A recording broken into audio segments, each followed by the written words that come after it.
pregnant pussy or the best pussy. Salt day. We got bomba cat butter lungs. Like every day, you know just Johnson and Johnson.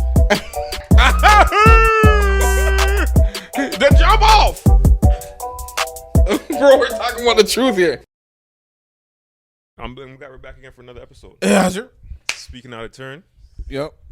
Once again, back to you, coming to you direct from the spaceship. Yeah. Sure. Salute to the super producer Beyond Eon's Mars. Beyond Eon's Mars. Yeah. Yeah, sir. Here are my boy Staxxx Facts. Yeah, sir. I am your host Richee Lee. Your co-host Richee Lee. Yeah, sir. I go by the name of Richee Lee. That's just me. Yeah, sir. Yeah, man. How's your week been? We were talking a bit before we even started, but how's your week been? My week has been a roller coaster. Mm-hmm.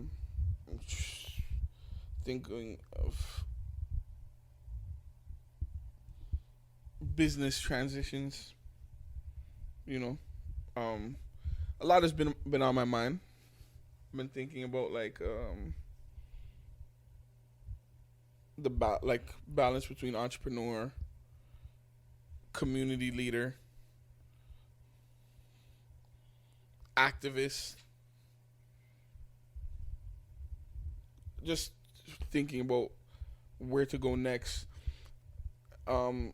Just a lot of things playing in my mind. Even getting back into music again too has been like heavy on the mind. So artist, content creator, designer, model, all the titles and hats that I wear on this fucking big ass head. So question for you. You mentioned activist and community leader. Mm-hmm. Are those titles that you set out to put on yourself, or because I know like artists, you set out to do your art, like to make music. I know like when I came to you about like jumping on the pod, you're like yeah I'm down to create content with you and stuff like that. I know when it comes to designing and being an entrepreneur, those are things you made the choice of. But I feel like especially in these times, because I've had this conversation with another friend of mine who was an entrepreneur and then was put into he was basically thrust into the position of, okay, now he has to essentially be like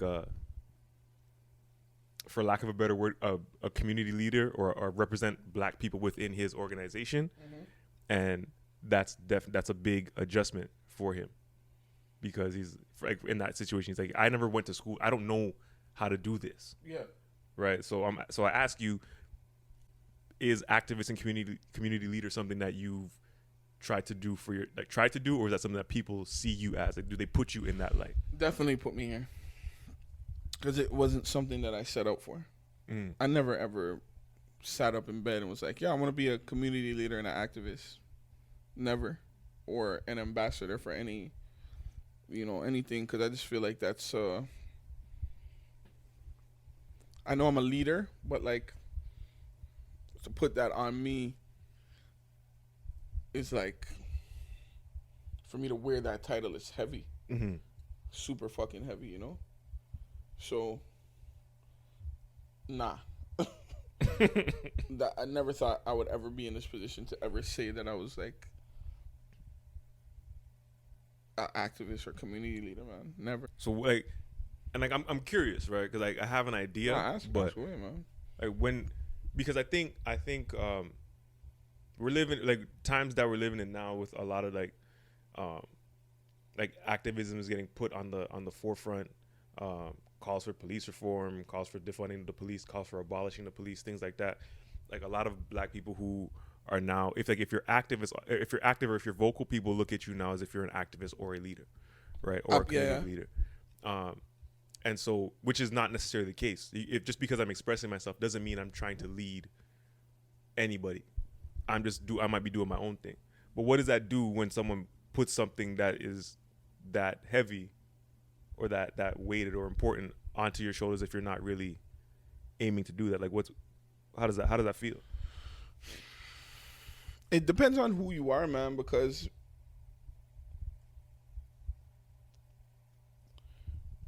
as much as you don't you're like, okay, this ain't me. What are you talking about? You're still like, I don't want to let people down. Mm-hmm. You know what I'm saying? I just refuse to let people down. I refuse to, if people believe in you and trust in you enough to say that you're a community leader and they're following you, man, you're just like, all right, well, the most I can do for you is tell you I'm not the type of nigga you want to put on a pedestal because I'm fucked up and flawed too. But I mean, if you come and come on, it's two sides to it, man. Because sometimes I'm like, I'm not no motherfucking activist, bro. I just say whatever the fuck I want, and I move accordingly to how I want to move. These are nice fucking pants, by the way. Appreciate. I never knew this was yellow. Isn't he dressed like yellow? Yes, nigga's just like.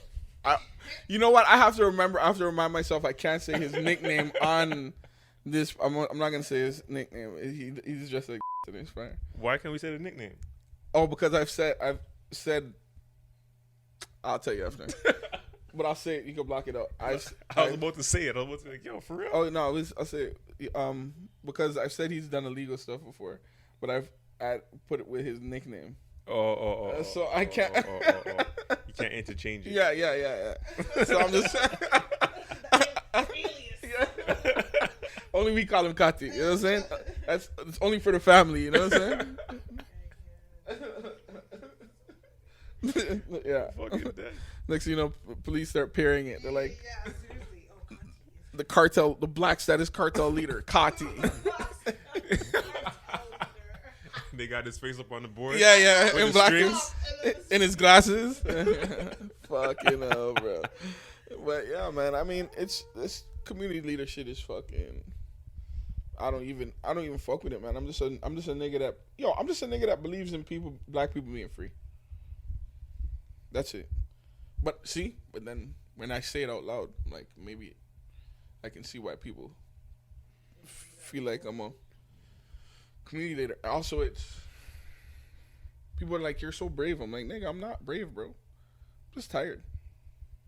I'm tired of hiding. The hiding that people do, I commend you. I can't do it. You know. And maybe that's where it comes from. Maybe that's where like people like deep down they know they're not they know they're not expressing themselves. They know they're not being themselves. Yeah, because what it's that's number one, man. Number one thing that I force on people is, nigga, be your fucking self. Be yourself, and I really pride myself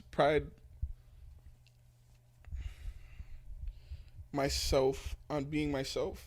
We're in a day and age where everything is so inflated and made up and filtered and propped up. Everything's processed, man. Everything is super fucking processed. And you're like, when I meet real people, it's like a breath of fresh air. And I just aim to be a breath of fresh air for people. That's it.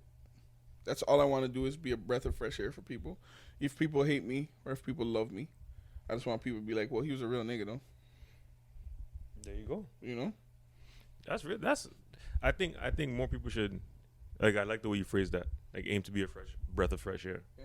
Like, don't just recycle the same old shit. Like, if you have a thought, like, process it, express yourself, right? You know what's crazy?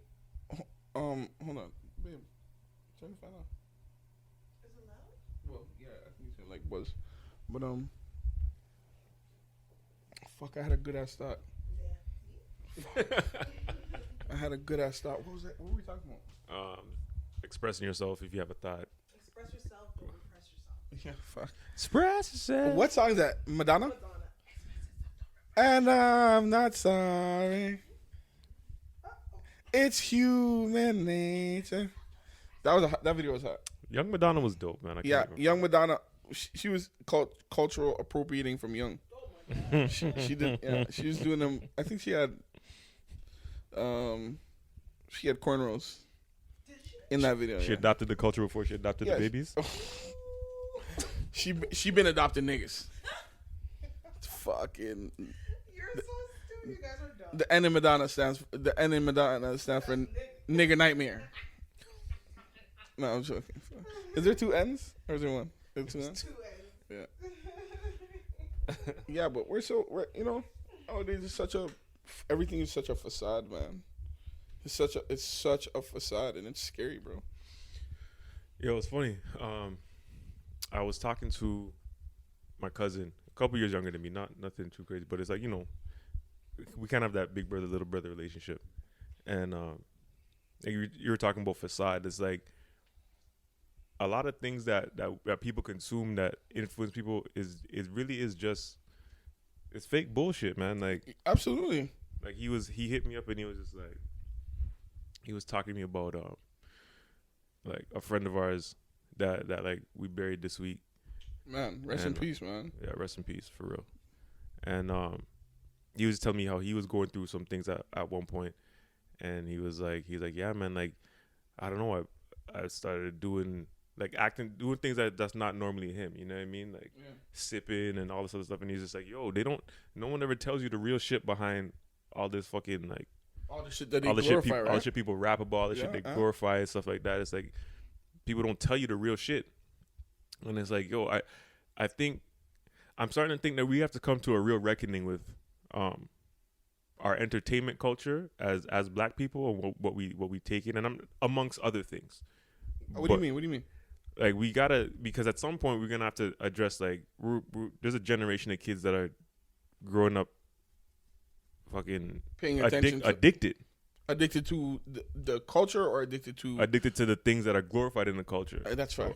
So like, I feel like when we were younger, it was addicted to, like, chasing women, addicted to trying to be the hustler dude, which was also the culture. Yeah. For sure. But I'm saying, like, and I don't think we've had that reckoning. Like, now we're starting to look back and, like, some of these lyrics are problematic. Some of these lyrics are bullshit. But we never really sat down and had that real reckoning. But now, it's like, rather than just having those type of addictions or trying to be like the hustler dude and selling drugs, now you got kids that are growing up addicted, like sipping pills, like. But but what's crazy about it is,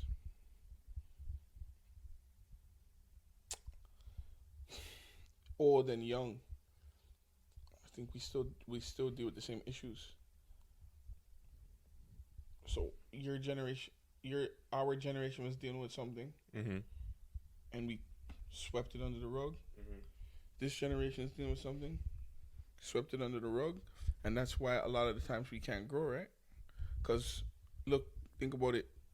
Juice WRLD was one of my favorite up and coming young artists. Died from an overdose. Yeah. DMX. Yep. Overdose. Right? Is it overdose? Yeah. It's safe to say overdose? So it's like, I think. Wait, sorry, go ahead. Prince too. Prince died of overdose? Yeah. I think was it fentanyl? Michael Jackson. Motherfucker. Michael Jackson was a bad mix. Like. So, I watched the Carl Hart interview on Breakfast Club, and he was talking about the stigmas that come behind drug use, and how, my nigga, if we're gonna take drugs, at least let's find a safe way. Because I feel like when motherfuckers have to hide it is where we have the big problems at. This goes back to that whole, that's basically the crux of this war on drugs bullshit, man. Yeah. Like, we're locking people up for these arbitrary, like, ridiculous sentences that are based on these, like, arbitrary decisions about what drugs are good, what drugs are bad. Meanwhile, you can get a prescription version of any fucking drug you want from any street drug you want. There's a prescription version for it. Yeah. Absolutely, man. And us as black people, we just gotta start paying attention to the signs of these things. You know what I'm saying? Because I realistically don't even have no judgment for any black people that want to take drugs. Take drugs or experiment. I don't give a fuck. My biggest problem is I just want y'all to be safe and alive. So please find a safe way to do it. please find it. Just Like a professor. yeah, you know what I'm saying. If you're gonna do any type of recreational drug, hard, soft, me not give a fuck. Are there soft drugs? Is weed considered a soft drug? Yeah, Not anymore. they didn't. Weed is a gateway drug. Fuck out of here. If you smoke weed, you're liable to try a lot of other drugs. A lot of other food. Meanwhile, A lot of food. nobody says alcohol is a gateway drug, Oh my god, that's even worse than weed. right? Like You can die. you can die. Nah, liquor. You can die from alcohol. Liquor- poisoning. Liquor's a serious Liquor drug. is a serious one. I don't think anyone is anyone addicted to weed. Yeah. Is that a thing? Big shout out to Rosenthal. I don't know. Oh, babe. I don't, My brother is a weedhead. one thing that I know. I think my cousins are weedheads too. this is one thing. Somebody said to me one time. They said, if a weed head doesn't have money, they don't break into cars and steal your shit. They just don't end up smoking. I don't really believe that. Well, actually, maybe. Like the weed head, they might be like, oh fuck, I want some weed, but like They might like hit somebody else up or try. it's not gonna put. I don't think it's gonna Nah, push you're you right. to go and steal a light out of the roof light out of a man's car. Or sell an old DVD player. Who the fuck wants to buy this? Who the fuck wants to buy this shit? Gerald? Can we switch this VHS for that? No, Gerald. I don't think people are. Maybe, but I don't think people are sucking dick for a baggie of weed. I know people are sucking dick for weed. I know people are sucking dick for weed. Come on. that wouldn't be sucking dick regularly.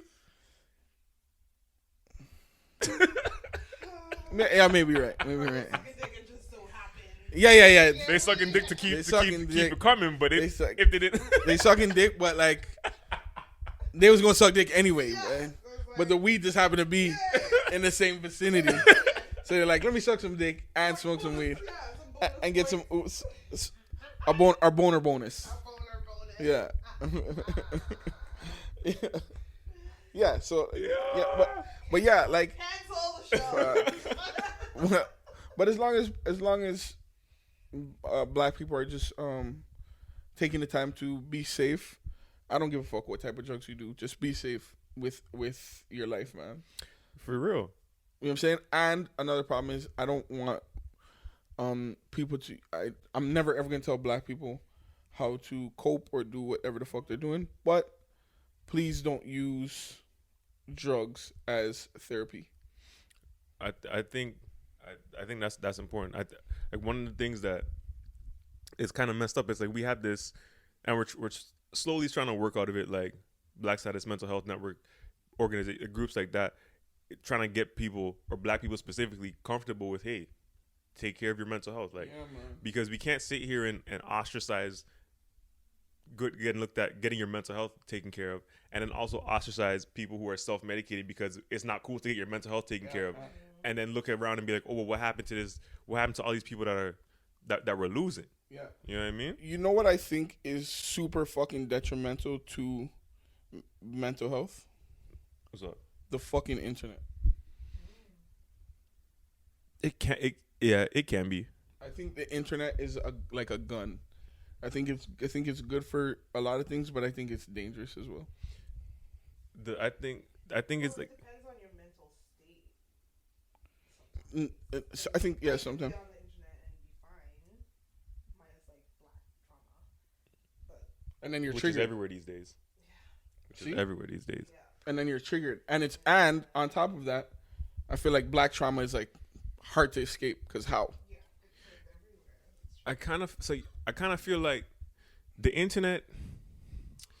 I feel like there's like different levels of the internet now, right? Where I feel like social media is like the base level of internet, where it's like it just feeds you what you want to be fed. Like What? Which part? like social media is like the base level. Social media. Yeah, it's Okay. like the ground. Like people just throw whatever they want out there. It's like throwing, Thoughts, opinions. It's like throwing like food for pigeons. Whatever type of shit you like, it's here for you to come in. Ton con meal for the dog them. You know what I mean? Like Short off for the dog that man. If you like these two things, and they're gonna flood you with all this other stuff. If you like those two things, they're gonna flood you with all this other stuff, and it's not really giving people like a full understanding of anything. Fair.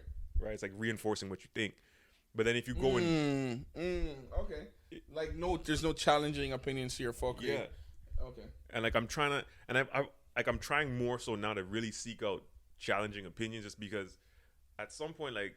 I'll even subscribe to like bullshit I know is that I'm not gonna like, just to see what people are saying and how they're saying it, right? Because I don't want to be caught in an echo chamber of my own opinions. Right. But I think we spend most of our time on social media, or a lot of people spend a lot of their time on social media, and with that, yeah, you're right. The internet is the gun. Like it's just point and shoot to whatever you want to see. Yeah. It's good, just like I said, man. It's like a gun. It's good for protection. It's good for hunting. But people take it on blood clot, turn on them blood clot YouTube camera and start shoot up a YouTube. Like what the fuck? You know what I'm saying? Like, my nigga, this is not what it's for. Like, you know what I'm saying? Protect your family, protect yourself, hunt. You know what I'm saying? Lick down some bird. You know what I'm saying? Get ready for the revolution. But out there fucking, like, come on. You know what I'm saying? There was like a challenge. And it was like, if you got a gun, then show it. Why would that? And after ever this be a nigga fucking said, challenge? "Man, I gotta find it." What, like, and this nigga was like, "Are you fucking somebody?" What's that? The snitch challenge? Like, Somebody right after was like, "Don't you do that dumbass shit." I thought it was like, oh, good, nice try, officer. Yeah, come on, man. But yeah, you see what I'm saying? Like, see what I'm saying? Like, I think that it's such a dangerous place to be. And like, you know what I'm saying? And me, I'm a nigga that lives on the internet. So like, because all the businesses, all the online communities, everything's online. So I'm like always on the internet. But like, due to like me feeling like my mental health is deteriorating now, like, nigga, I gotta scale this shit back. Because who gonna take care of me when I go crazy? yep. The past 2 weeks I've been pulling off the internet stuff. Yeah. I need that. I think, but I'm looking more forward. I'm a extremist, so I'm looking forward to vacation and actually like turning this shit off. The only thing I'm gonna care about is the dogs. If the dogs are right. No, that makes sense. You know what I'm saying?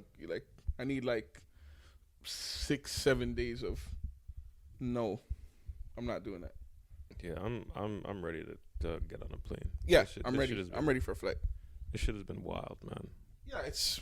I want to go to the airport in my fucking slides. Yeah, I need to. I've already been looking. I want to check. I want to pre-check. I want to pre-check my fucking flight. Yeah. I want to jump in the Uber and just like, yeah, drop me off at the airport. I'm ready. I'm ready to be looked at suspiciously at the airport. Yeah, I'll take it. I'll take it. I'm ready for my bag to be searched now.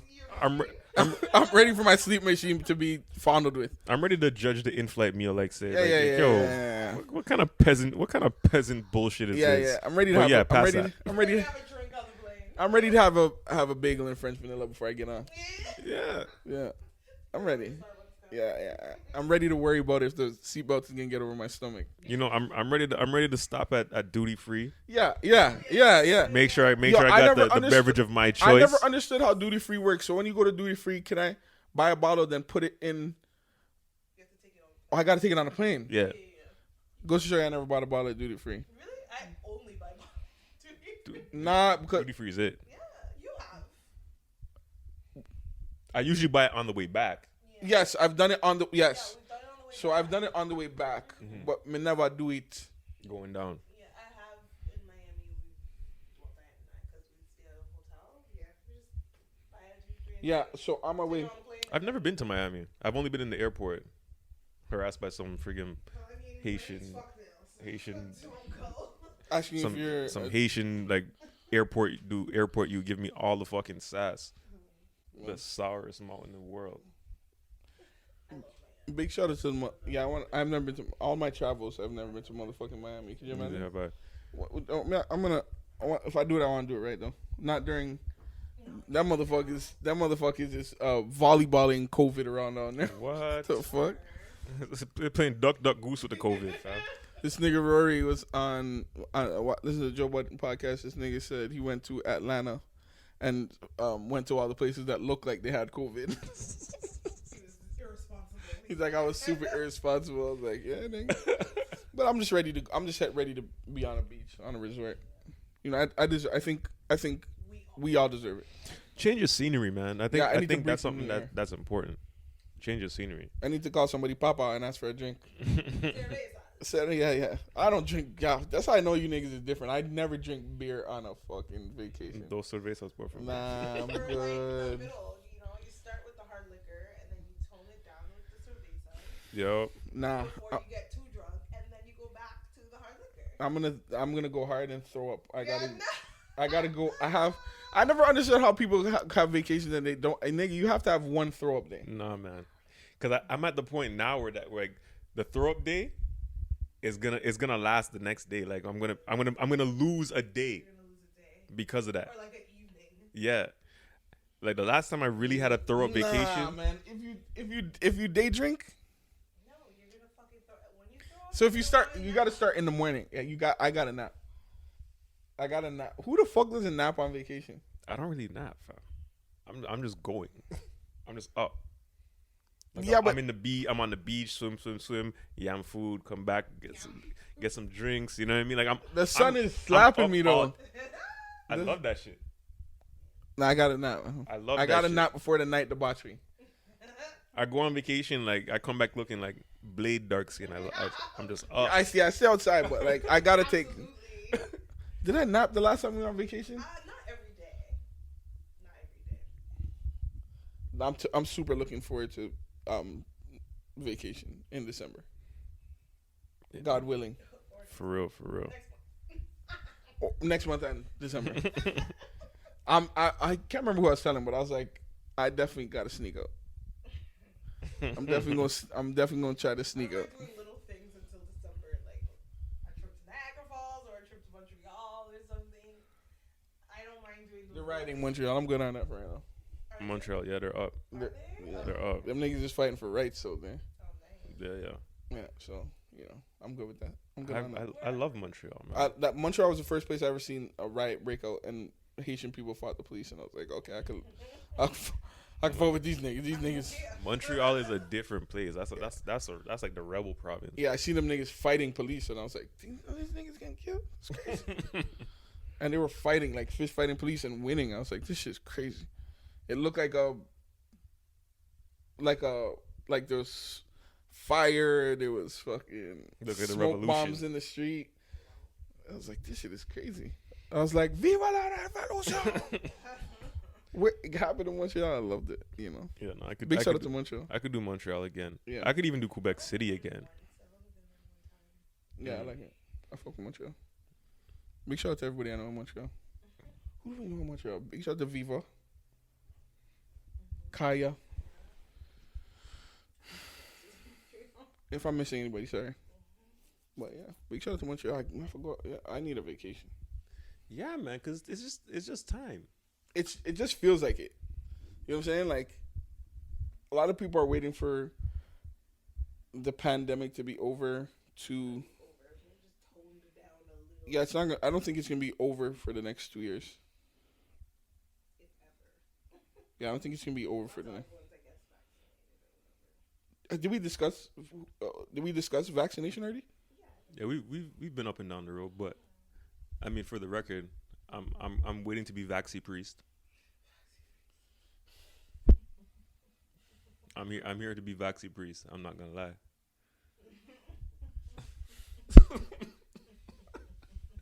I was like, what the fuck you say? Oh my god, what the fuck? Moderna Inc. I'm here for it. I'm here for it. Yeah, I mean, I said I wasn't gonna get it, and I'm probably not gonna get it until I have to. So if they tell me that, sir, you can't get on a flight, pick a vein, my nigga. Not a vein. You can't say pick a vein. Did I say It's it? an arm. But it's not gonna go on my vein? Isn't it? It's just poking you right here. How you know? Oh yeah, you're right. It's not like drawing blood. Yeah, It's it's like not. that. They're not looking for a vein. You just So it doesn't have to go in your bloodstream. It does, but not directly into a vein. It's not like How you guys research this? You see everybody who's getting they it. give you like they put the alcohol swab on the side. You saw everybody's getting it for real. Like how a diabetes shot is. You saw everybody getting it for real. You saw what shot that was, or was that the water?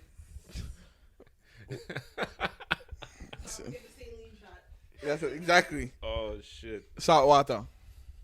Fuck man. But yeah, if they tell me I have to get it to travel,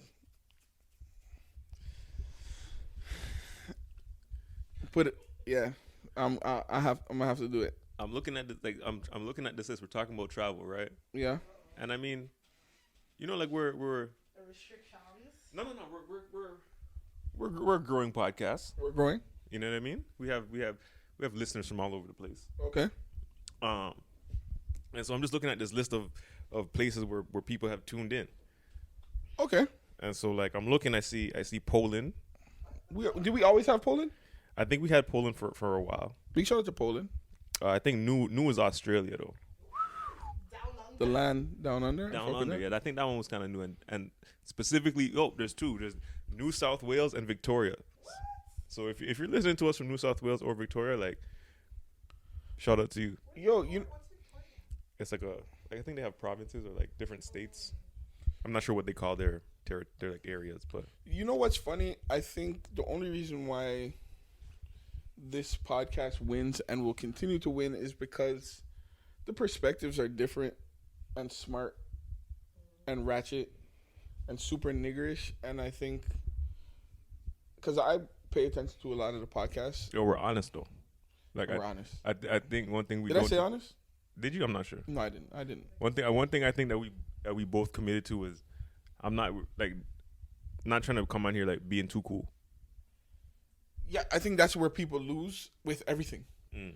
With, you know what I'm saying? Like, when I was young, like, it used to be a thing where, like, niggas want to, like, keep their clothes on during sex. Like, keep your jeans on and your like, your Your dirty ass socks. I never understood that. I kept socks on for the longest. No, you have to keep on socks because that's socks. because I never really just I was too busy trying to get to it. I wasn't trying to take off the socks. I kept socks on because I'm a fat nigga, right? I'm gonna tell you.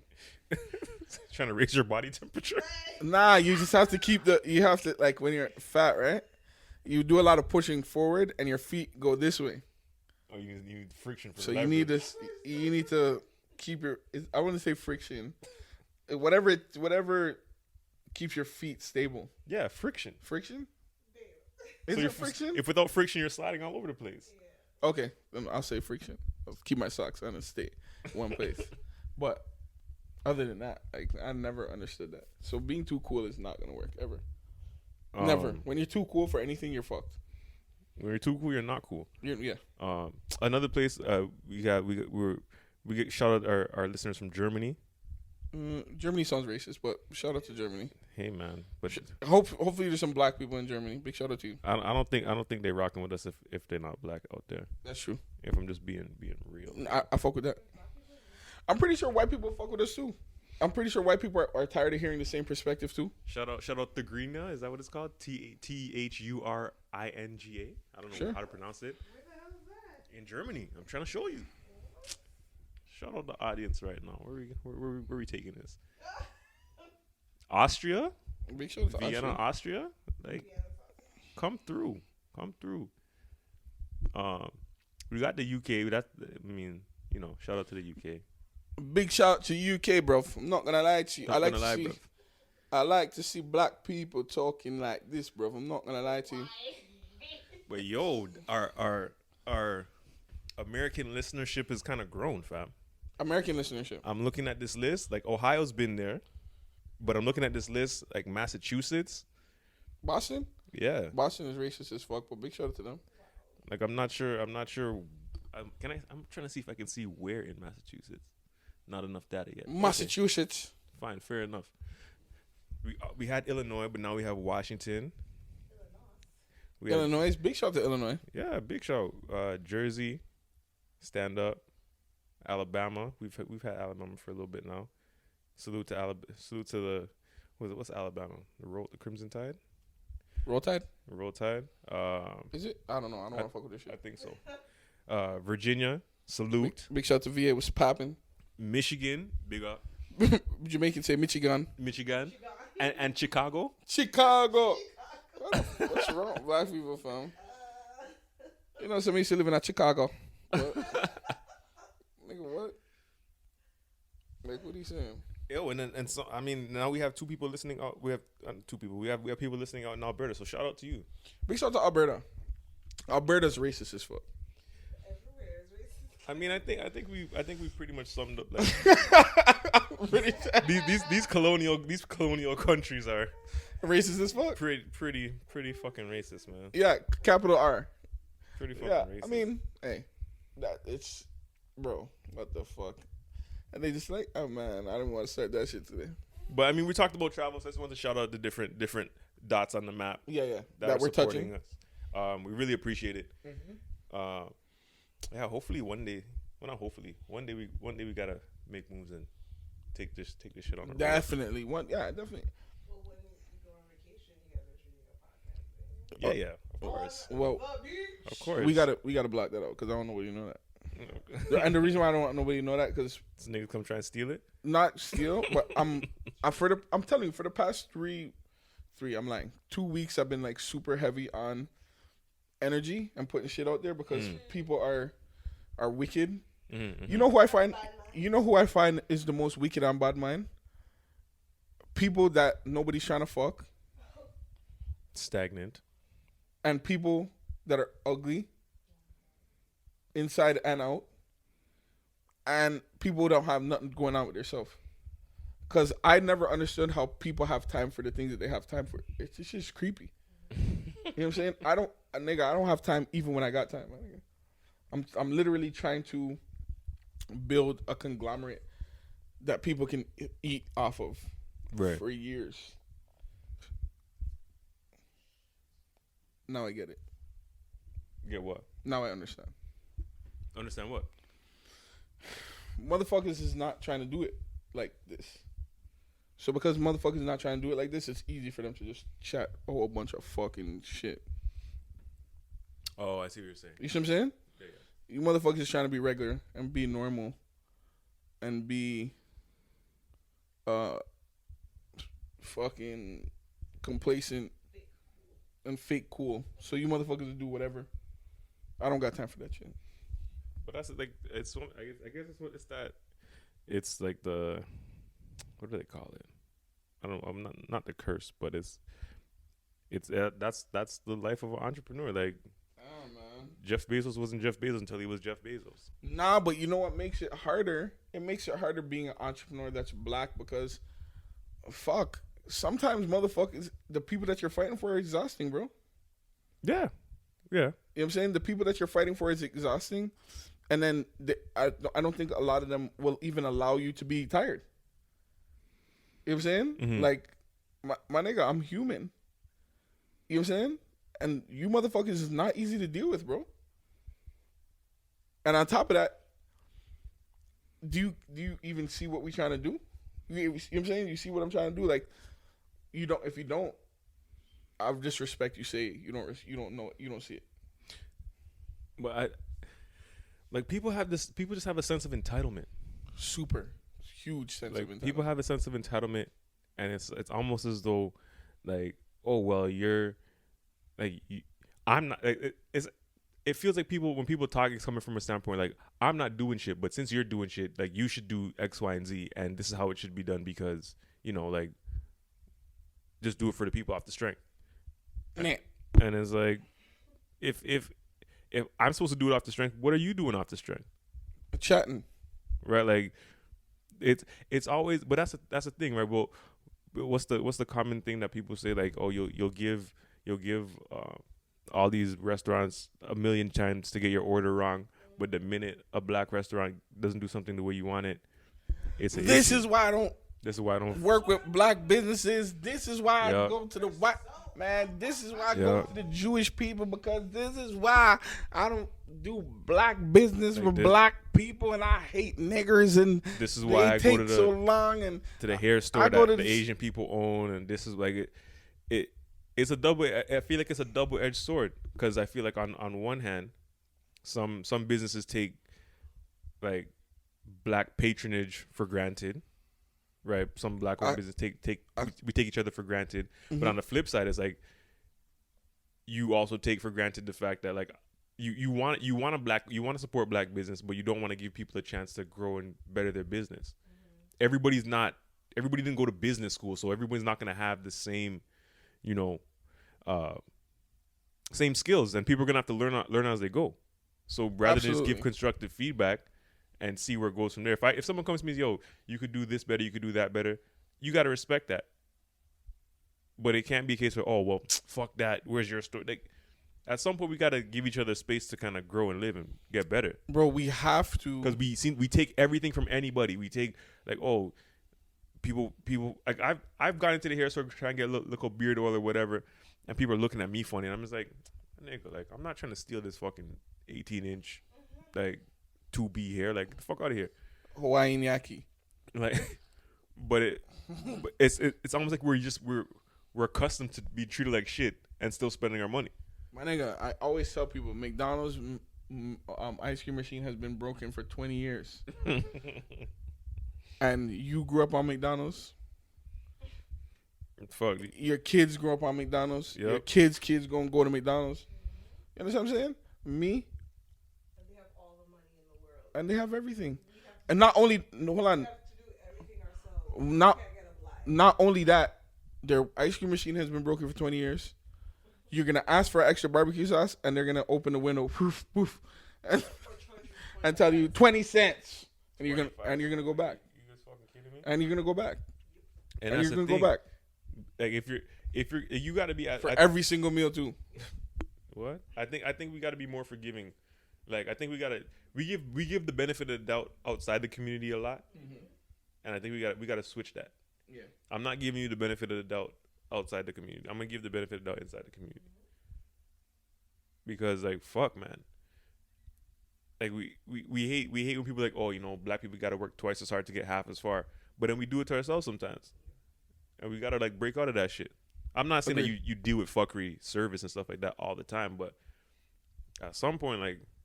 Everything is not the biggest deal. Everything you don't have to ask for the manager. Sometimes it's a mistake, or yeah. Especially if the person is trying to rectify it, give them the chance to.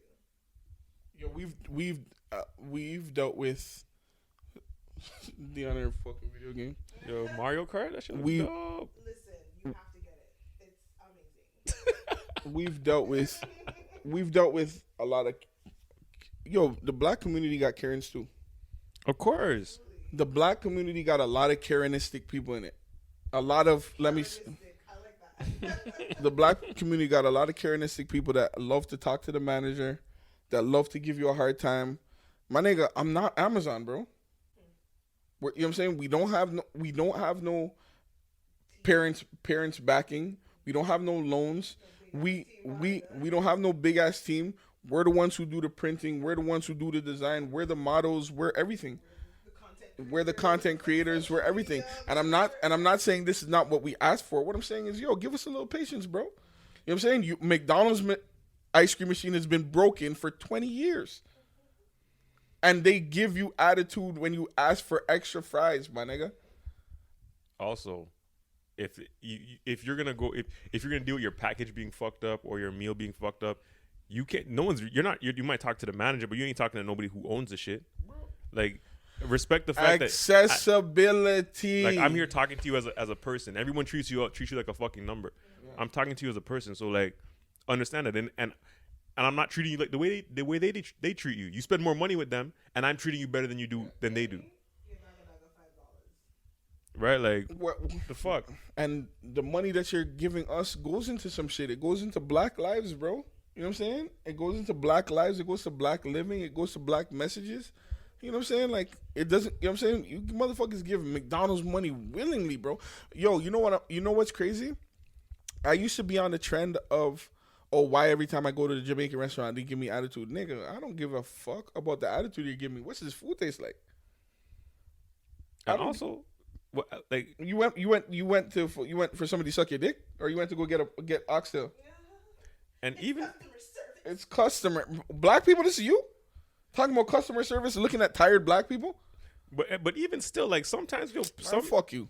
Like we're using Karen standards to judge our shit. Very Karenistic, bro. Very Karenistic, bro. Because when you how her day has been so far, watch her attitude change. and also like we act like when you go into grandma's house, granny's kitchen, everyone's fucking nice to you. No. You go there, Sometimes you get cussed out, get out come out my kitchen. Christmas, Like- and they're commenting on how fat you are. Like Yo, just now we watched a video of a grandma. Her grandchild came into the house with holes in with rips in her jeans, and her grandma asked her, "Why you have holes in your jeans? Somebody can poke your pum pum." Are you black? Nigga? Is you black? Because if you black, you get it. You understand what I'm saying? Come on, man. It was really funny. It was funny as We watched fuck. it like 5 times. It was funny.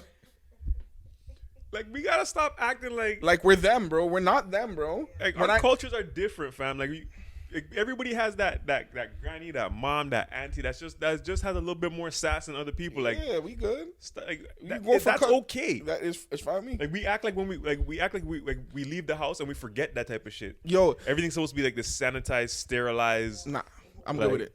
I went to give me my saucy blackness. I like that shit. I went sometimes. to this restaurant for Jamaican food, Mm-hmm. and I came home, and I took the food out. I'm like, this food looks good as hell. And I got interrupted. My cousin called me, and I was like, yo, I went to this Jamaican restaurant. I went and I asked for fried chicken. I said, do you have fried chicken? The lady even answered me with words. She just pointed at the board. I said, do you have barbecue chicken? She's pointing at the board. I said, do you have curry goat? She's pointing at the board. No words, you know. Mm-hmm. I was like, all right, let me get this. And she ordered it, and she gave me the food or whatever, wrapped it up nice and tight in my bag. And I told my cousin what my experience was. She's like, that food's going to be good as hell. And so said, so fucking done. It's probably been 2 years I've been going to the same motherfucking restaurant. You know what I'm saying? And she loves us now. You know what I'm saying? And I fuck with her. But every single Jamaican restaurant I've been to, nigga, it's the same attitude. Nigga just tired. You know what I'm saying? I get it. Stop being Karen. Yo, black people. Stop being Karens, my nigga. That Karenistic spirit. Bind that man. shit. Get rid of that shit. Especially when we go to Jamaican Rebuke restaurants. that. Rebuke that Karenistic spirit. Leave that with them. You know what I'm saying? Go shut down the motherfucking McDonald's, bro. You know what I'm saying? We talking about, nigga, you talking about like Jamaican food. You know what the heart and soul it takes to make that motherfucking curry goat, bro. Especially when it's not the fast food West Oh. Indian food. When it's the real, like there's a man back there chopping up them chicken. When you can hear the chooks, chooks. When you can hear the big knife hitting the butt, chooks, chooks, and they interrupted me, and they said, Charles, they have no chicken right there. And say, yeah, they have 6 chicken left in the day now, you want it? Charles, we want the 6 chicken, man. No fry. Yo, and he's talking to you through the little cutout Oh. window. Exactly. And all you care is, baby, don't take my kindness. And then the thing goes, baby, don't take. And he's over back, baby, yo, we don't have 1 fry and 1 chicken. Are you fucking dumb? And that's what I'm saying. That's And how they have their hot sauce bottle on the top. So you yeah, can man. sauce that up. Yeah, Don't give me no package. But this is what I'm saying. Like, bro, as black people, these are experiences, bro. These are experiences. This is love to me. You know what I'm saying? I like going to these places, like, and hearing reggae music over my food. Mm-hmm. I like hearing, you know what I'm saying? I like when you connect with these people that you think are mean and you get that one bit of a smile out them. You know what I'm saying? Yo, a lot of the people just come in and you're just like, oh, make get that food. And that's what they give you. Me, I never get that. I never get that. I always get a conversation out of people. A lot of black people have a resting bitch face. Yeah, and we for what we go through. I always preach this. because you have to tell me you're tired of this shit. Bro, let me tell you honest to God truth. Or you have 10 million things on your mind. I believe firmly that therapy and counseling should be free for black people. For what we've been through and what we continue to go through, the other day I watched a clip of something, and they're like, if you go to the war and you've seen murder after murder after murder of your own soldiers, they'll give you therapy, fam. So why don't black people, for all the trauma, all the nigger nightmares that they've seen, all the death porn, being erased from your culture, all being of this erased shit from every history. day, these all the appropriation, the microaggressions that we have to deal with in workplaces and workspaces, all these things that we go through, bro, we deserve free fucking therapy, bro. Definitely, I can get with that. You know what I'm saying? Every day, because you got to remember, you turn on the news and ain't nothing on the news but the blues. Turn that off, you go on the radio, black man killed. Turn that off. You go on social media. You see it 10 million times on repeat. You know what I'm saying? Look, man, jump in the fucking car, checking your mirrors all the fucking time. I guarantee you I can spot police cars better than people who aren't black. Hands down. Come on. And we're talking about every day. Of course, it kicks in when you're young. From you're young, right? So it's like every day you're going through this, you're going over the same shit. Every day you're kind of preparing yourself, running through the just in case script. Like what happens if? Jaheim every day. You know what I mean? Just in case I don't make it home tonight. Also, rest in peace, Shock G. Oh fuck. Rest in peace, Shock G. That was hurt. That one hurt. Jeez. That one hurt. Because I was a Shock G fan for his contribution to hip hop. Don't want to put the satin on your panties. Yeah. That nigga, he got to put Pac in the game. Shock G was a G. Big shout out to Shock G. Shock G was a G. Yeah. Salute Shock. Big shout out to Shock G. We're talking about it today. Who was your biggest celebrity loss? Hold on. Leon, is the heat on? Because it's hot as a motherfucker. Who was your biggest celebrity loss? My biggest celebrity loss, it would have to be Tupac. Your biggest celebrity loss that hurt you the most? Yeah. I remember being in school, like, holding back tears when I was like, oh, he's not here no more. God. Like, Sorry, go ahead. I used to, like, the All Eyes on Me CD was the first one I got. That was a Tupac CD. What was on All Eyes on Me again? Was that double? No. No, sorry, was it Me Against the World was the first one. All Eyes on Me was a double. All Eyes on Me was a double. Yeah, Me Against the World was the one that I had. I got my mind made up. Come on, get in. That's one of my favorite records. Fuck, man. I just remember, like, I remember bumping bumping the album so much. Like, that was the first artist that I really connected with. Tupac. Yeah. So, like, when I heard Tupac was dead, I was like, oh shit, that one hurt. I remember being in school fighting back tears, just sitting around. I think it's hard for me because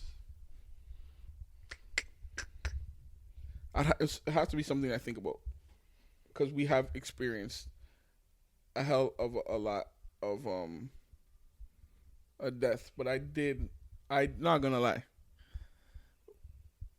watching clips from the DMX funeral, I definitely cried. I wasn't even mad at it. I was crying just to see how many lives he touched. I was crying. I cried just to know that DMX is not going to be ever gonna touch Earth again. I was done. Like, you don't get so much, like, raw emotion and passion from people. Yeah. Like, to think that someone created this, and then not only did they create this with this much emotion, they perform it with this much emotion. They say it with this much, like, brutal honesty and painful honesty. Mm-hmm. Like, that's scarce. Yeah, you're not, like, there's some people, man, we have this conversation all the time, and, like, fine, we'll go with your theory that certain things aren't there to be replaced. Is that what you're saying? What you say? But, like, what even comes close? Because right now the biggest thing that's close to DMX in a little bit energy is Chris Brown.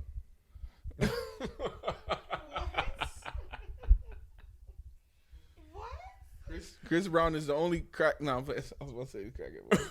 Chris Brown. No, that's not right. I was just joking. Chris Brown is the only like one of, it's fucked up to say, but Chris Brown is the only real nigga. He's the realest in the game? I would say, who else? I can't think of it. Who else? I can't think of anybody else, to be honest with you. Who else is as real as Chris Bomboclat Bad Boy Brown, you know? The last real nigga was Bobby. Nah, the last real nigga that was close to DMX was Whitney Houston. Facts. That would go in an interview and tell you, man, suck my dick.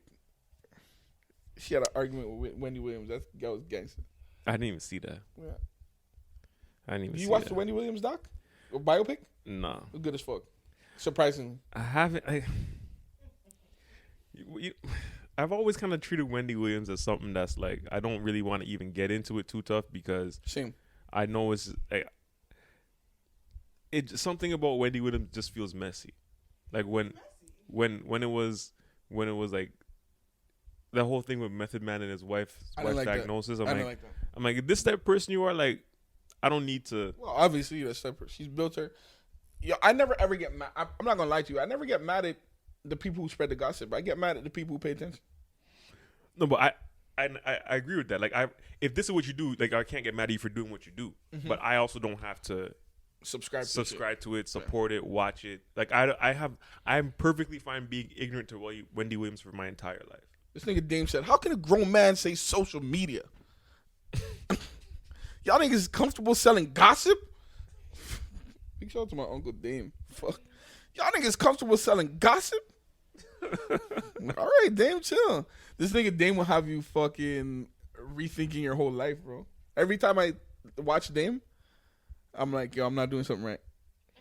I'm not doing something right. He will have you rethinking your whole life. He's a smart brother, man. Yo, I watched his Clubhouse. I think it was like an hour and a half, and I watched the whole thing seamlessly, no break. I was like, this nigga's. I love hearing Dame talk. I really liked hearing him berate the Breakfast Club. Or the chatty patty. Oh man! And then, but he berated them enough that they changed their views. Chatty patty. Yeah, he showed like, of course his way is abrasive, but Dame is the uncle that actually wants to see you do good. You know what I'm saying? But I can't, like, if someone's abrasive, if someone is abrasively going at a group of people that are abrasive, I can't give a fuck. I can't have sympathy for that. Like, but the Breakfast Club does abrasive for likes and giggles. And but that's the thing. That nigga Dame was berating people in the bathroom on backstage over a jacket. We're gonna watch it. Oh, The Def Jam jacket. He was like, "Yo, why the fuck you guys putting my artist in?" tour? Yeah, you know what I'm saying? Like, so you can't say Dame is full of shit because he's been fighting for the same thing for years. No, Dame. I think Dame is mad real. I think that's his problem, though. That's also his problem. He doesn't know how to turn it off. I think that's also my problem. Dame is real, but real, abrasive, and then not reading the room.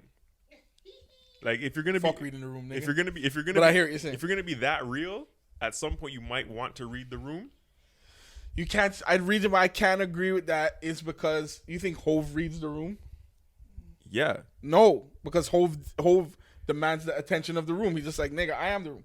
No, I think the difference between Dame and Hove is that Hove read the room, and Dame didn't read the room. So where Dame is still successul, Dame is out here doing his own thing. But Hove was looking around like, or did Hove snake him out the room? You can't snake the man out the room if you don't read the room. Of course you can. Of course. He read the room, and I would say he probably did. Of course, I think, and I remember my uncle me I talk about, you know. My two uncles me I talk about, you know. Is it? But I do think my uncle Sean kind of this, you know, me don't know the inner works of the business practice and thing, but I feel say him kind of like shift. I think it feels like, and again, this is just from like consuming honestly, all the shit hold online. on, wait, and this is my last one before you go on your point. I think if Kanye wasn't smart, he would have shifted Kanye out the room too. I think Kanye helped shift Dame out the room. Oh, explain. Because I again, from like whatever information I might have seen on YouTube or whatever, but when he's like, oh, you know, I decided to go with Jay because I already, like, I know, like, me and Dame are very similar, so like I know how Dame is gonna operate. I moved with Jay so that I can learn how to operate in a different way. Oh well, so we can agree that everybody did Dame Grammy. Yeah, Everybody did. But he was loud. But if we're also gonna go by like what we heard on Drink Champs with Memphis Bleak, if Bleak's gonna be like, yo, if Memphis Bleak's gonna come tell man's like, yo, nigga, like, don't be surprised when niggas don't fuck with you no more. I feel two ways about it. I feel like, but I'm just saying that's what reading the rooms, like, look, pay attention to your people. Like, if people are not being receptive to what's going on, like, you got to stay in contact with your team.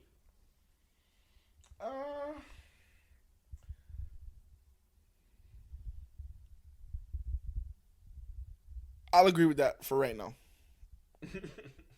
For right now, I'll agree with it, and the only reason I'll agree with it is because I think there's so many levels to it that I'm like,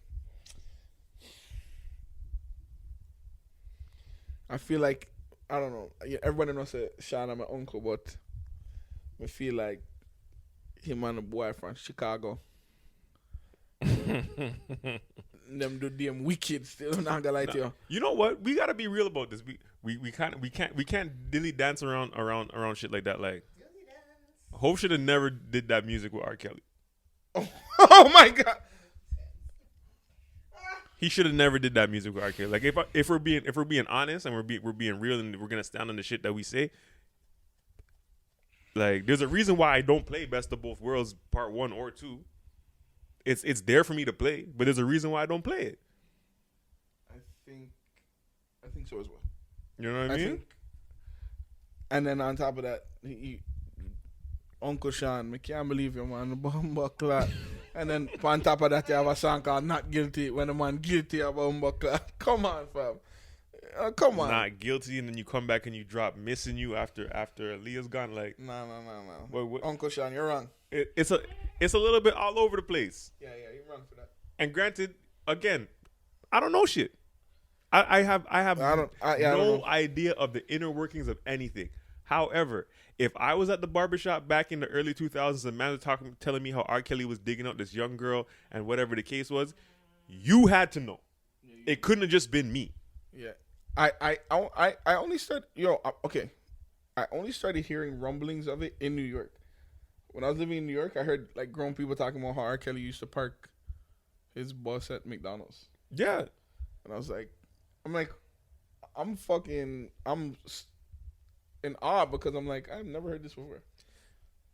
I'm here getting a lineup, and the man comes in the barbershop selling the R. Kelly sex tape. Oh, that's fucked up. The barbers are talking about, I seen that already. Did you see the man with the blah blah blah? Yeah, but these are things that didn't even register in our time. But hold on, you remember? Was it How I'm Living on BET?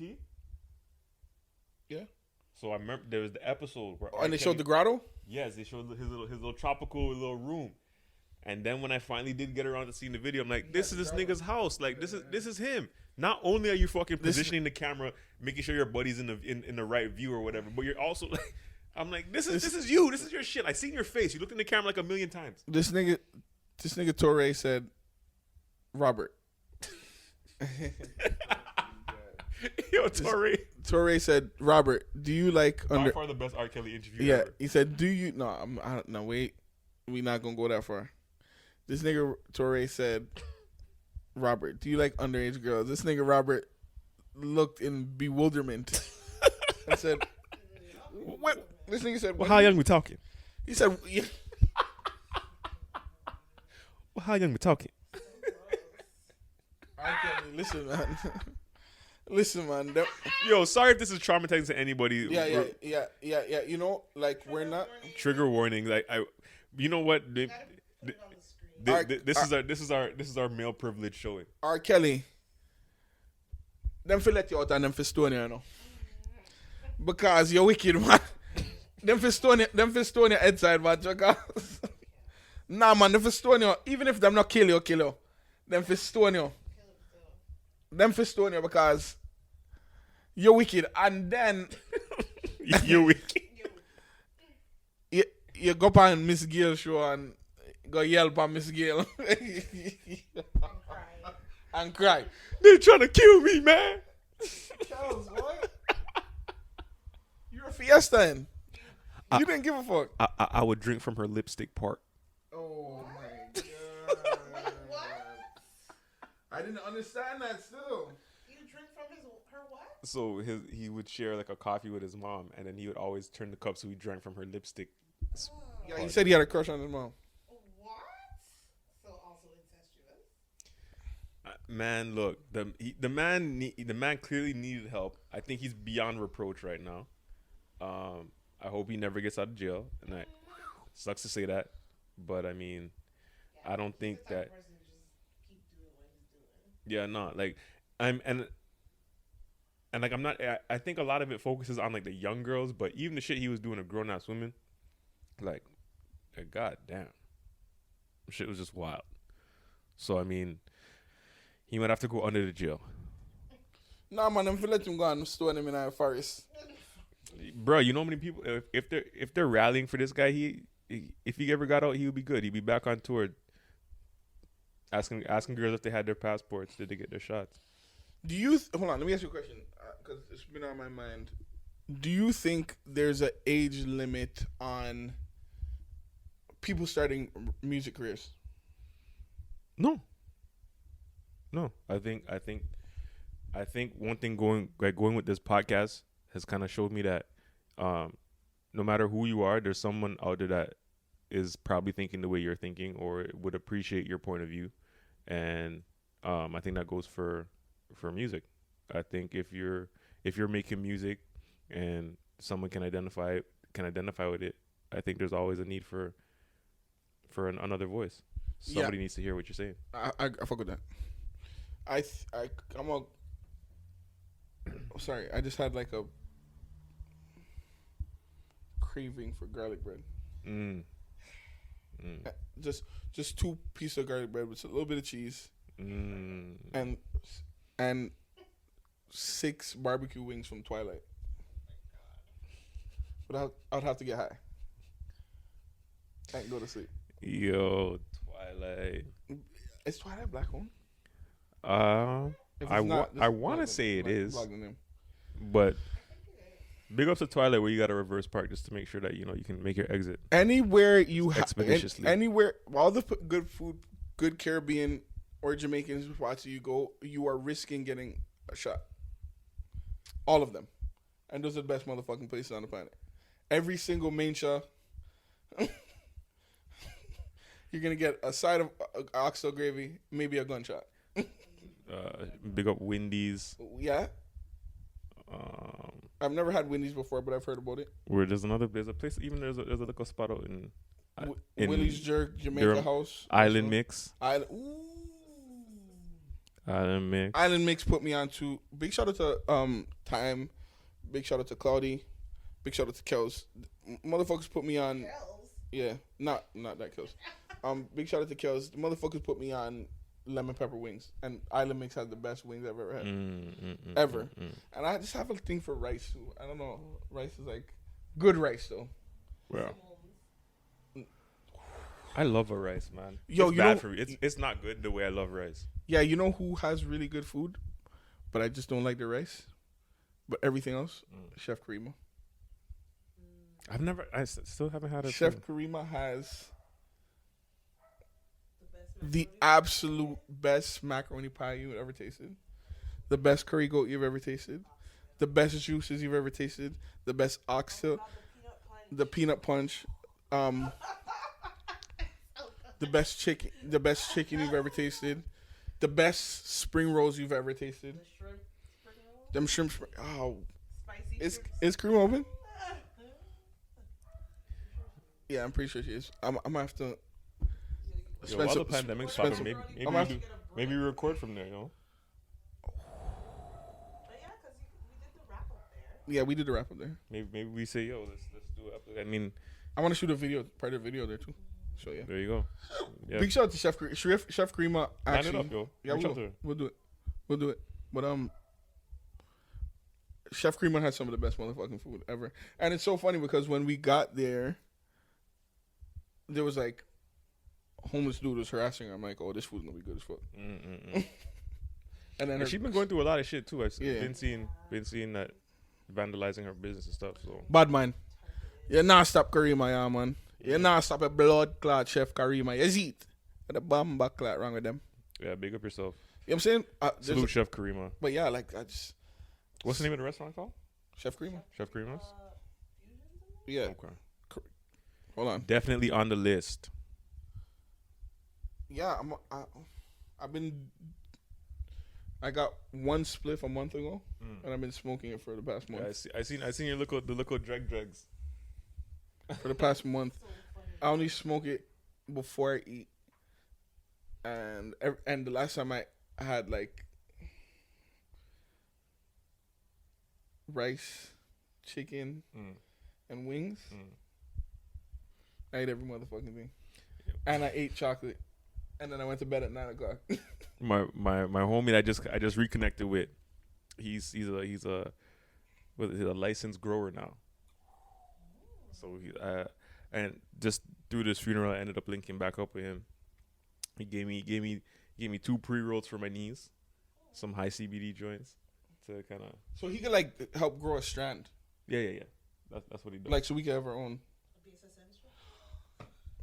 Say let's take this off the camera though.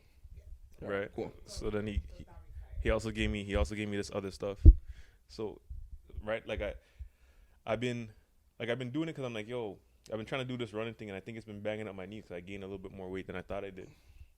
So my knees are like, yeah, nah, you can't be running like you thought you were, big boy. Whoa. But yeah, nah, hit that CBD joint. I'm like, because it's the first. I've never smoked something that was high CBD, low THC. So there's no like head rush. Like there's not that traditional high feeling. Oh word. Right. So you're just getting the. I hope I'm not fucking this up. The terpenes. I know the weed smokers like to be like to think, oh, don't talk about weed if you know what the fuck you're talking about. We gonna talk about whatever the fuck we want to talk about. So if you have something to teach us, and shut the fuck up. So yeah, I think he said that you're getting more of the terpenes and whatever. But yeah, no, the good easy smoking weed, man. I respect it. Or strain. I should stop calling it weed.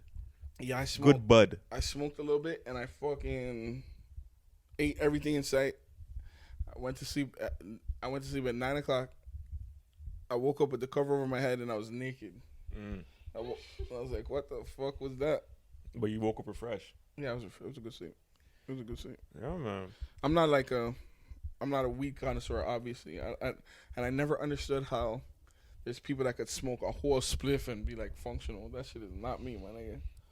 I got to a point where like I was smoking on a regular basis. I think like a whole spliff. Yeah, like By yourself. Spliff, like blunt and By yourself. Yeah, but I think since the baby came around, like I've cut back like 99%, right? And I think like hold on, babe. You looking for food? We're gonna get some. Babes, you look food? Now you're talking about weed and food and all this shit. Yeah, sorry, go ahead. Oh, big shout to Dan. Yeah, big shout out to Dan busting it open. Looking like Lil Kim. Busting it open at the cottage. This nigga Dan. Dan's episode's about to release next. Okay, dope. Also, perfect. That's crazy. I was just about to say I'm like super close to launching Black Side of Sex Network. Like real close. I'm gonna do a humble brag on camera. The other day, a porn star that I idolize added me on Facebook. Hey, and that was lit. and she became my friend. And she told me her business, and I was like, "This is interesting insight to a porn star's life." That's dope. Yeah.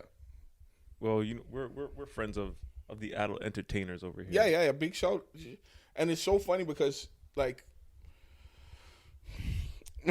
I'm immature as fuck, so I'm thinking that porn stars are like having sex all the time, swinging from the chandelier, doing coke off each other's foreheads and shit. But that she's hella cool. You know what I'm saying? She's in a throuple. Is that what we call it? A throuple?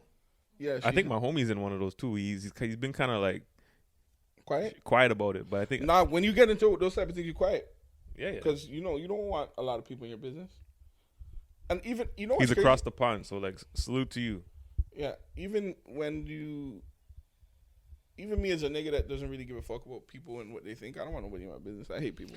Especially not like that, because then people get mad judgy and shit like that, and it's not even, it's just hate. Yeah, the judgment I could deal with. The hate is like weird to me. But I feel like the judgment is the hate. Like blatant hate. That's a lot of times I feel like that's envy. Not judgment, because I think judgment is what we're all prone to do. But I think the condemnation that comes. There you go. Yeah. There you go. Yeah. Like I feel like the condemnation is. I feel like that's the hate. The judgment is a lot of that's just envy. Yeah. Because I think.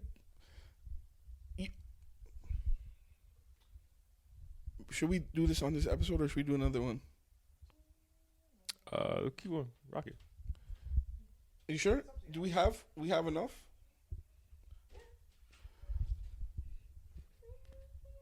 We got the juice now. Mm-hmm. I said we got the juice now. Okay. Willow Smith. Mm-hmm. Nah, we should keep it. Yeah. Should we? Let me make sure. I gotta go pick up. Okay, shit yeah. From the bakery You first. tell me. Because then we could talk about it. Because I don't want to overstep, but because I kind of do. Just want to make sure I can still pick the shit up. Nah. Yeah, copy. Oh, from the bakery? Yeah. So in there. Drive down. Yo, I'm not gonna hold Are you. you coming back this way or are you going straight? I could come back. It's like 5 minutes over the bridge. I want to eat everything today.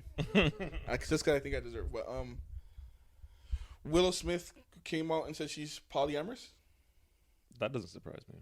Doesn't surprise me. Yes. Fuck yes. I'm happy for her. I'm happy. I like to see black people explore life. I like to see their parents support them. I like to see them living life to the fullest. I love it. I love to see Willow Smith being Willow Smith. You know when I really started fucking Willow Smith? When she got signed to Rock Nation. They took her on tour, and then she said she was done with music. Yeah.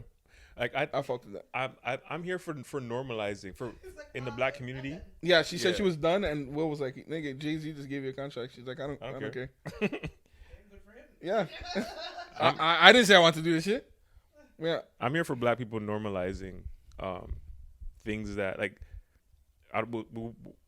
What would that be considered? Is that sexuality? Like what is? Yeah, I would say sexuality a Okay. part of it. So I would say sexuality. I would say mental health. I would say all those things. I'm here for black people normalizing different sexualities that have not traditionally been championed in the black community. Like that's why I will forever hold up Dwayne Wade as like a. This is what I'm saying. Maybe we shouldn't even talk about this. I never understood how people.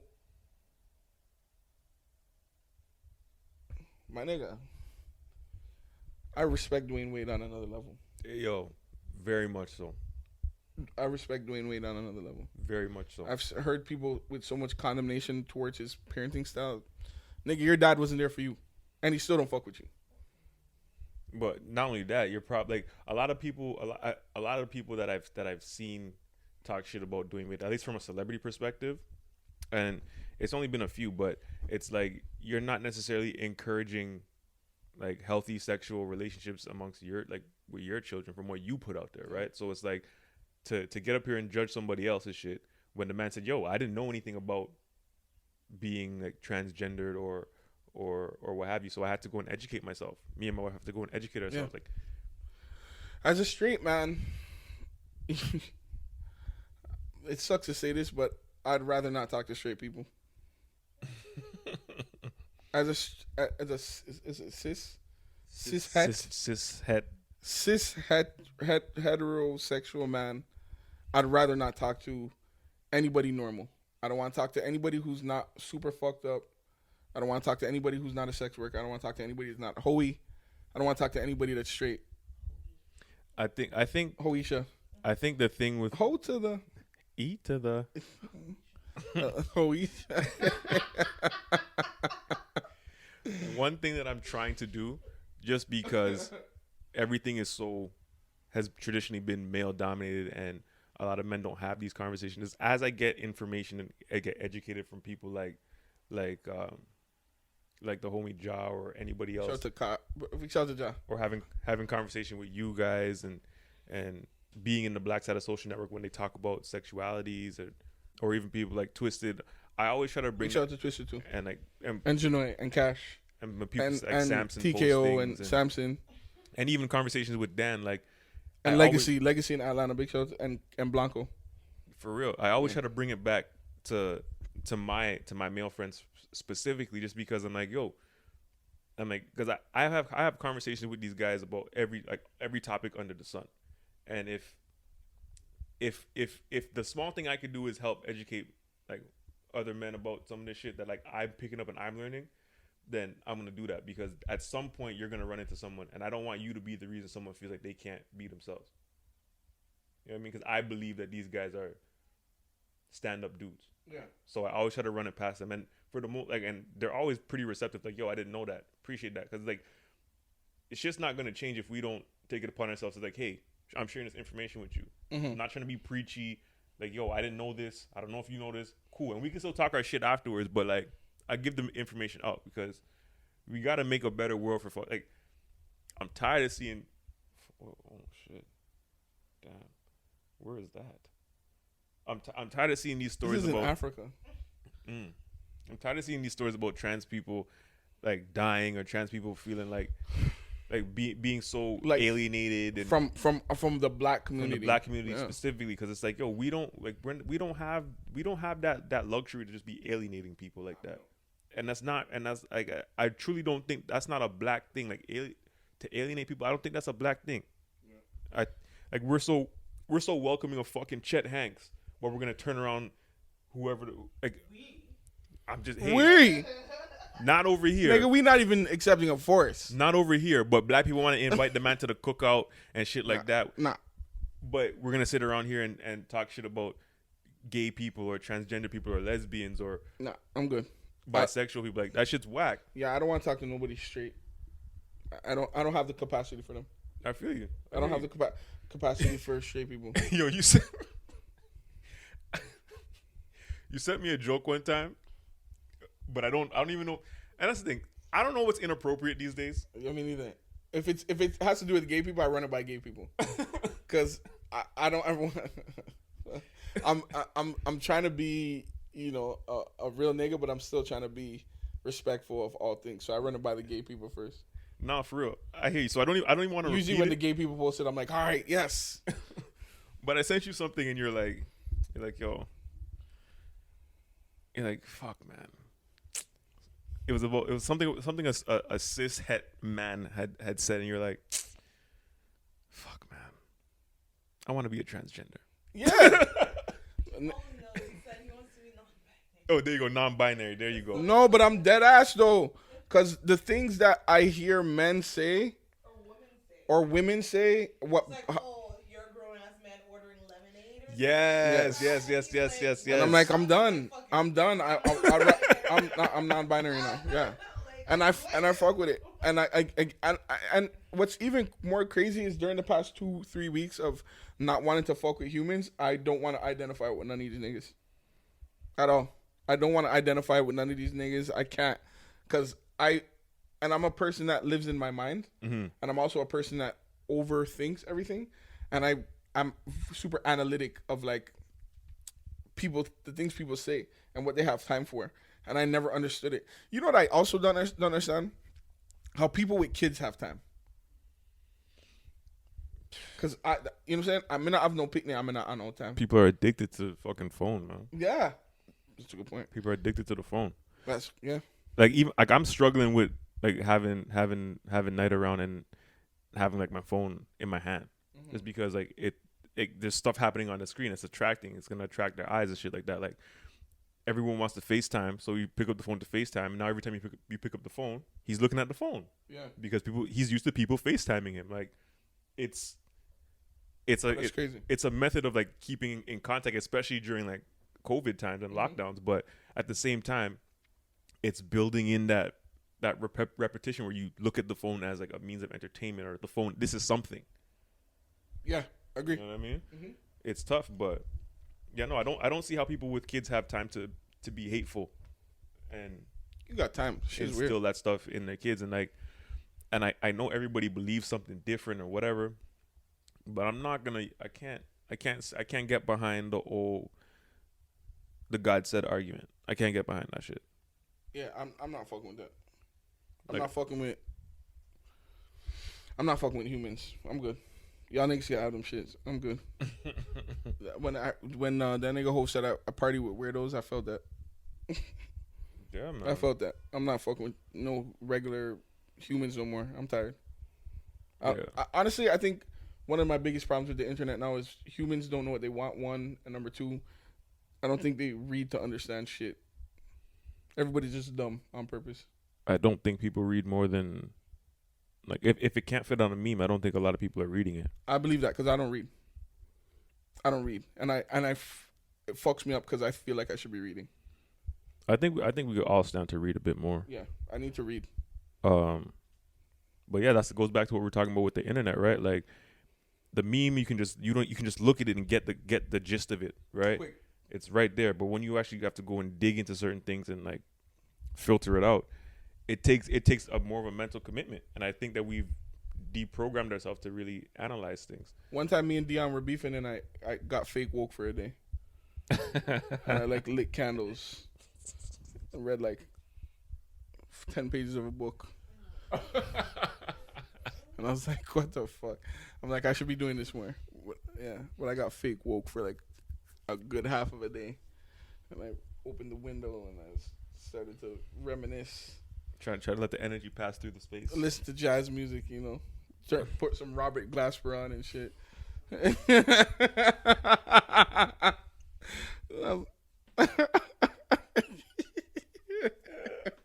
But yeah, after that, I was like, I'm good.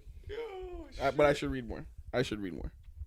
No doubt. I think we all could stand to read more. Yeah. I mean, I'm more like, that's the thing. I like to listen or watch things, but I do make an effort to when I hear things or when I see things, I always jump on the phone to kind of see what's popping with that topic, and I try to remember to go back to it and fully read things through and stuff like that. But yeah, documentaries and biopics will always find me. Yeah. Always. I'll watch biopics and documentaries till I'm tired. I want to see this movie on Netflix called Monster. A$AP Rocky. Okay. His name's not Peoples Hernandez, but he was in Shaft. Yeah. Yo, you know what you guys should watch? Oh, no, it's fucking. We watched last night. We watched Why Did You Kill Me? Oh, the documentary joint. Was that a documentary? MySpace Killer? Yeah, Why Did You Kill Me? It's not a MySpace killer. Yeah, I think it's yeah. Well, I started watching it. I didn't finish it. Finish that shit. I would tell you about what it's about. What I don't want to give it up. I've been trying to finish Kill All the Brutes. Is it good? It's trauma, man. It's like I'm not gonna sit here like Who are the brutes are trying to kill? I'm trying to find out. Well, it goes through the history of human civilization. So, yo, you know what? Word. He sent me something. He sent me something the other day, and I said, "Nigga, don't send me." Yo, yeah, your track record is was bullshit. Not my fault. Whose fault was it? American Skin was not my fault. Whose fault was it then? Go pull up the preview and tell me you thought the movie was gonna end that way. I knew it was. No, I'm lying. Because during the movie, niggas was like, "Oh, yo, yeah, I'm here." Yeah. And when you sent the last one, I was like, "Don't send me shit unless this, unless he gets to kill one of these niggas." Unless he gets to kill one of these niggas. One of them should die. And if he can't kill one of these niggas and go home to his family, I don't want to watch this shit. But that's the thing. At least in the one I sent you, someone caught the blocka. Okay. Yeah. Someone did catch the blocka. But this is the thing. Like, are we? Like, I really want to know. We watched it. We got to the end of them too. I'm gonna have to start watching that. There was a couple good parts that had me. These are all things that we should do on the thing that we were talking about. Yeah, we're gonna do it. We're not gonna mention it here. But I really want to know if you can if black people, like black movie like screenwriters or like directors, producers, are we only getting the funding for these movies that are like that don't really go that far? Niggas dying and shit. Like, do we only get support for things that have the black trauma, or like are people just choosing to write this type of stuff? I think both. There's these guys some of the only comedians I find funny on the internet. This guy's RDC World. Mm-hmm. They have this skit where a guy tries to pitch a show, and he sits down with the executive, and he's like, "I got this show. It's about this." And without him saying anything, he's like, "It's about slavery?" And he's like, "Nah, nigga, I didn't say nothing about slavery." He's like, "Nigga, what are you talking about? I didn't say that." That's how I imagine it is. Yeah. Because if it I heard a long time ago, if it bleeds, it leads. True. You know what I'm saying? With news, with shows, with movies, everything this has to do with like a nigga gotta die. And I think like we're so used to seeing black people die or black people be locked up and like Or get whipped. Or That fucking black women be that like, scene from Glory lives in my mind. yeah. Like we're so used to seeing all of this abuse against black people that like it just becomes desensitized when you go and when you see you think? Well, yeah. You think we're desensitized? Definitely. It's Like how many names have we had to memorize this year alone of new black people that are dead in real life? And they just killed a kid in the bathroom at a school. I can't remember his name. Think about, do you remember, I don't know if you remember the video, but there was a video of this officer picking up this black girl and body slamming her out of her desk in a classroom. Yep. I don't even know how long ago that was. I want to say 10 plus. And that was supposedly shocking at the time. And then remember there was one where they're at a pool party and the police officer barrel rolled on the ground and he grabbed the black girl and like slammed her. Did that unnecessary barrel roll I'm sure I shot him. Yo, I'm like, these guys are living out fucking movie fantasies. Yeah. And it's like, because part of me is like, yo, if the job is so dangerous, right? Why can't we make movies that are reflecting how dangerous the cops say the job is? Yeah. You heard the Dr. Umar interview? The new one on the Breakfast Club when he's in his blue dashiki. I haven't seen that one yet. This is my problem with Dr. Umar. My problem with Dr. Umar is I fuck with Dr. Umar. Mm-hmm. But Umar, you're making it hard to defend you, fam. Where's the school, fam? Come on, G. Like, yo, I want to defend you, my nigga. Like, but people are boxing me with the argument. You know what I'm saying? Because I fuck with Dr. Umar, and he's in the interview, and he was saying some things. Even he gave it to DJ Envy a little bit, because DJ Envy was basically saying he understood the cop's position or whatever. And, you know, Umar wasn't having that. I think. See, I fuck with Dr. Umar though. What's hard for me is like I don't want to be one of the people who just like rules out Dr. Umar for all this like and I auxiliary bullshit. Yeah, I won't. But then it's like I do believe that we do need to have some type of criticism. Like we have to look at anybody who's trying to like how do I say this? I always encourage people to have a critical eye. Right. But I also think that, again, like we said earlier with like the businesses, we can be too critical.